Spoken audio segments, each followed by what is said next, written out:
Well, everybody, hope everybody's well. Pick up on Matthew, book of Matthew, chapter 16 and 17. Excuse me. The Pharisees and the Sadducees came to Jesus and tested him by asking him to show them a sign from heaven. I get this a lot of times. When I get messages from loved ones to people, they're told no to this specific question because do not test God. And people always want to have a sign. They can't rely on their faith. I mean, you have to believe the simple things that are given to you, wherever they may come from, in order to be given more. You're spoon-fed, in essence, and test your faith. And if you're not believing in it, then they're not going to feed you anymore. They're not going to give you any more. So no matter how crazy it may sound, you have that free will choice to decide whether to believe it and grasp it. So they were testing Jesus. Mankind's always done that. Jesus replied, "When evening comes, you say, it will be fair weather, for the sky is red. And in the morning, today it will be stormy, for the sky is red and overcast. You know how to interpret the appearance of the sky, but you cannot interpret the signs of the times." So true today, too. "The wicked and adulterous generation looks for a sign, but none will be given it except the sign of Jonah." Jesus then left them and went away. Well, what's Jonah? Jonah was in the whale. Sign that you believe, you have the faith in God, you believe in Him, you will be expelled basically out of your, and this is mentioned many times, this reference, belly of the whale, in rhyme messages of Steve. Belly of the whale being your body, spirit is expelled out of it. Truly believe, out of your suffering, for pains of death, and you'll be expelled up out of the larger belly of the whale, which is this world that we live in. When they went across the lake, the disciples forgot to take bread. "Be careful," Jesus said to them. "Be on your guard against the yeast of the Pharisees and Sadducees." Just like planting seeds. If you feed it enough sweetness and good words that they want to hear, it'll rise and become greater and greater within you. So you got to be careful. That's how darkness works. And how it also works for lightness. Light. They discussed this among themselves and said, "It is because we didn't bring any bread." Aware of the discussion, Jesus asked, "You of little faith, why are you talking among yourselves about having no bread? You still not understand?" The second time he said this to them, still don't understand. Don't you remember the 5 loaves for the 5,000? And how many basketfuls you gathered?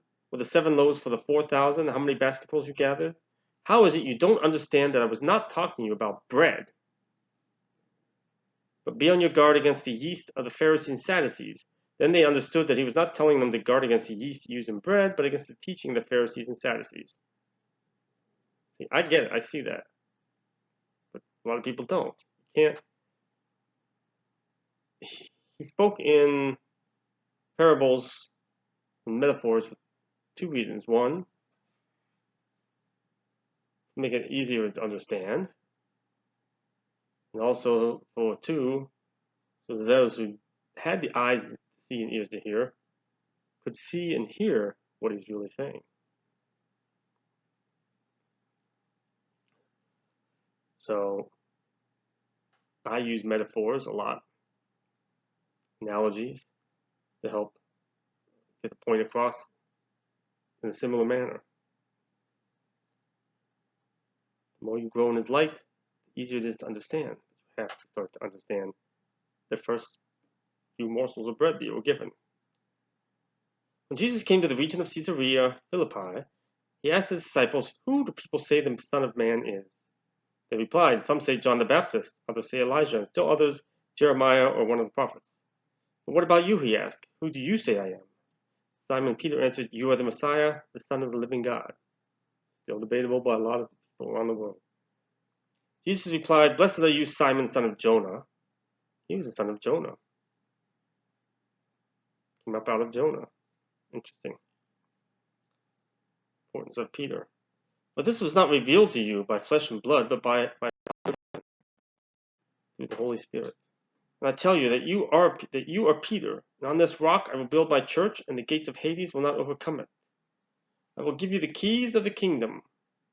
He's not talking about building the Vatican Church. That is controlled by Hades. But his church, the true church, which is not a physical form. It will give you the keys of the kingdom of heaven. I will give you the keys of the kingdom of heaven. Whatever you bind on earth will be bound in heaven. Whatever you loose on earth will be loosed in heaven. Then he ordered his disciples not to tell anyone that he was the Messiah. From that time on, Jesus began to explain to his disciples that he must go to Jerusalem and suffer many things at the hands of the elders, the chief priests, and the teachers of the law, and that he must be killed and on the third day be raised to life. Peter took him aside and began to rebuke him. Never, Lord, he said, this shall never happen to you. Jesus turned and said to Peter, get behind me, Satan. You are a stumbling block to me. You do not have in mind the concerns of God, but merely human concerns. Again, focus on God, not on humanity. That's secondary to God. Then Jesus said to his disciples, whoever wants to be my disciple must deny themselves and take up their cross and follow me. Deny yourself, everything that you are, everything that you have. Eye of the needle, eye of the needle. Whoever wants to save their life will lose it. But whoever loses the life for me will find it. In other words, whoever wants to save their life or love their life, the things of this world, and the life that's in it, they're going to lose it. Can't keep it. But whoever loses their life for him, by following him, believing in him, God, Jesus, all that they are, will find life eternal. What good will it be for someone to gain the whole world, yet forfeit their soul? You see this constantly throughout history and today more and more. Well, what can anyone give in exchange for their soul? Can't buy your way in.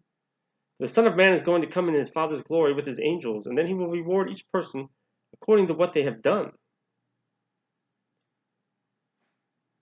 And that's a great accomplishments, great buildings, accumulated wealth, do all this stuff.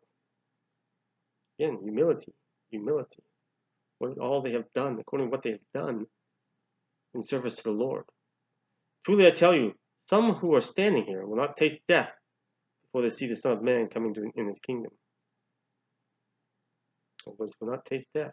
You will never die. You don't feel the effects of death. I've been pulled out of my body after body, and out of this life as well, before I taste death. After 6 days, chapter 17, after 6 days, Jesus took with him Peter, James, and John, the brother of James, and led them up a high mountain by themselves. There he was transfigured. Now this is transfiguration. Before them. His face shone like the sun, and his clothes became as white as the light. Just then there appeared before them Moses and Elijah, talking with Jesus. Peter said to Jesus, Lord, it is good for us to be here. If you wish, I will put up 3 shelters, one for you, one for Moses, and one for Elijah. While he was still speaking, a bright cloud covered them. And a voice from the cloud said, This is my Son, whom I love. With him I am well pleased. Listen to him. When the disciples heard this, they fell face down to the ground, terrified. But Jesus came and touched them. Get up, he said. Don't be afraid. When they looked up, they saw no one except Jesus. As they were coming down the mountain, Jesus instructed them, Don't tell anyone what you have seen, until the Son of Man has been raised from the dead. The disciples asked him, Why then do the teachers of the law say that Elijah must come first? Jesus replied, To be sure, Elijah comes and will restore all things in the end. But I tell you, Elijah has already come, and they did not recognize him, but have done to him everything they wished. In the same way, the Son of Man is going to suffer at their hands. Then the disciples understood that he was talking to them about John the Baptist.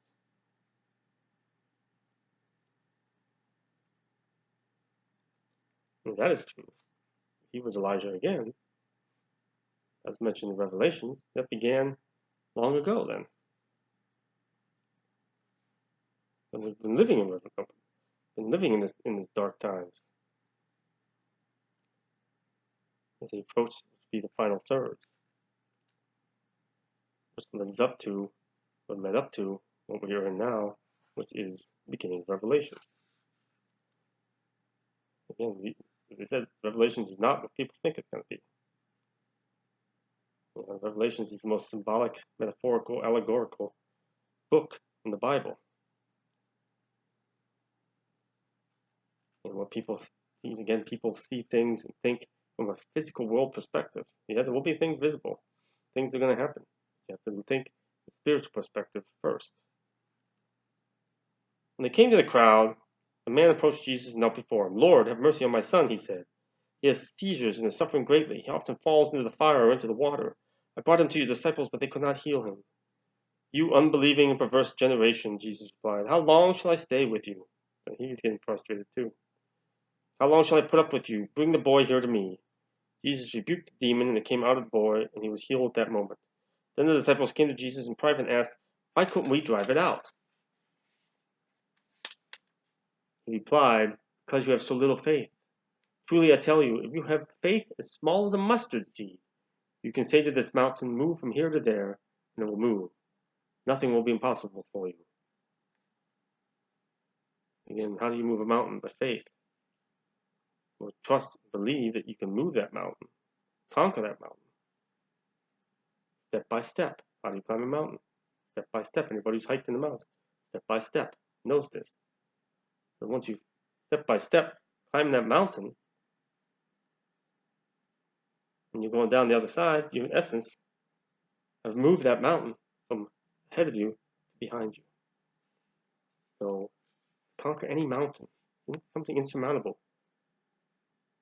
step by step. You know, say, how do you eat an elephant? One bite at a time.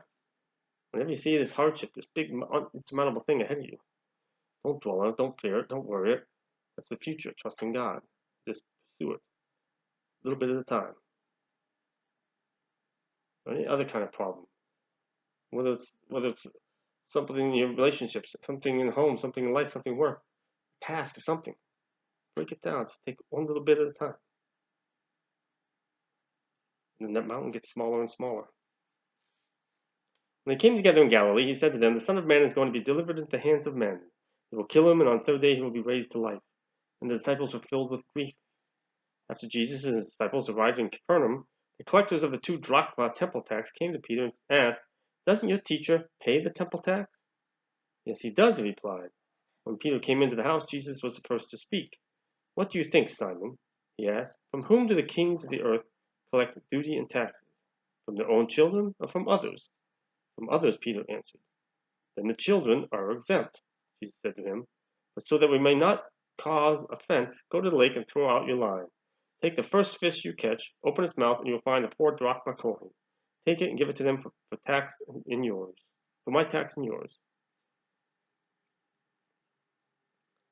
And give unto Caesar what is Caesar's, given to God what is God.